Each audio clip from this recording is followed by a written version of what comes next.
Now that we know what calls and puts are talk about, are there certain characteristics that you need to know about when you're buying options? There actually is. The first thing when you buy an option is time works against you, right? So if I write you a policy, I'm an insurance company, and you say, hey, I want you to insure my house for the next 3 months, I'm going to quote you a price. But if you come back to me and say, quote it for a year, well, that time value is going to be inflated. So I want you to think about that as whenever you're buying options, time is working against you, and you have to make above that time value for the trade to be profitable at expiration. We'll come back to this in a second, but let's talk about some other characteristics that we want to know when we're buying options. One of the best things to talk about when buying options is that the premium that you spend is the max that you can lose. So if you spend $200 on buying an option, that's the most that you can lose. You can sleep easy at night knowing that your floor is set. That's also why it's very popular to buy options.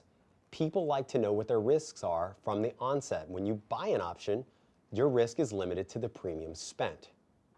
When buying options, gains are unlimited for calls and limited to a zero stock price for buying puts.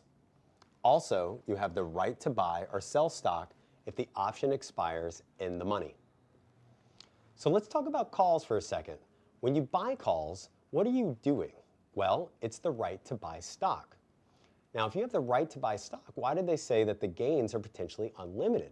Well, imagine you buy a call on a biotech stock and some positive news comes out and the stock goes from, say, $20 per share to $100 or $200.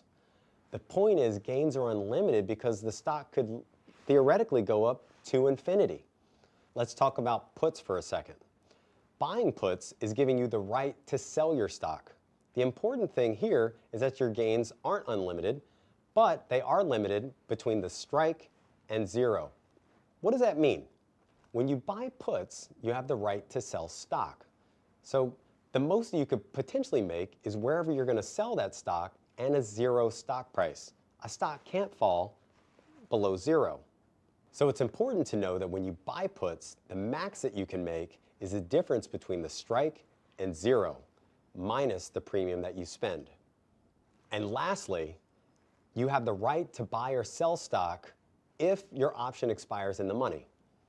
So if you're buying a call, you have the right to buy stock. If you're buying a put that expires in the money, you have the right to sell stock. I referenced time earlier in saying that that's an important component to know and to consider when you buy an option. So let's look at this grid right here.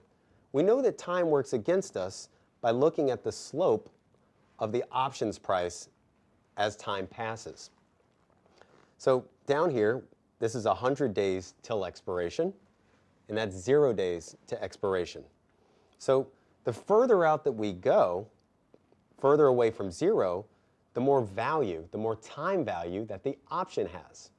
So if you're buying options, just keep in mind that the option is decaying each day that passes. So whenever you hear often that options always expire out of the money, are worthless, there is some truth to that. And the reason is because you're buying a decaying asset.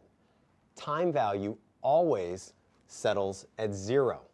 So it's important to know that whenever I was trading at investment banks or in a sales capacity, we love to sell options. The reason we love to sell options is because time worked in our favor.